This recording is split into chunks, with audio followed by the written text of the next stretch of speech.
how to win friends and influence people, how to win people to your way of thinking, and we're on the final principle in this section, which says, throw down a challenge.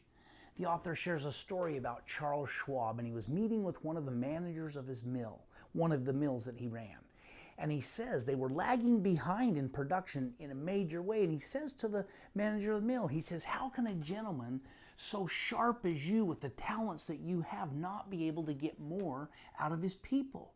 And the manager said, I don't know. I've tried everything I can think of. He said, I've been nice to him. I've cussed at him. I've yelled at him. I've threatened him. I've tried all these things. And Schwab turned to one of the men in the mill and he says, how many heats, that's what they worked on, how many heats did you guys accomplish in today's shift? And the guy said 6. So Charles Schwab got a big piece of chalk and wrote on the floor 6. The shift was just ending, the new shift was coming on. And so the guys coming on said, what's that? And they said, well, the big boss was here today and he asked how many heats we did. 6 is what we did.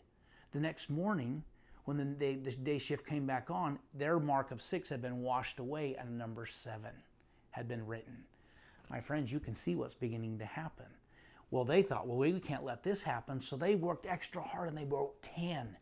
Pretty soon that went back and forth several times until that mill was producing more than any other mills that Charles Schwab was responsible for. And this is what Charles Schwab said.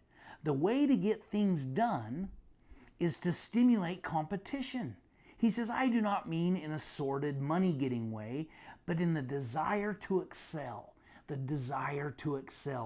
challenge, throwing down a gauntlet, an infallible way to appealing to people's spirit. My friends, people want to do good. They want to do better. Sometimes the motivation and the way that you get at that motivation is simply throw down a challenge.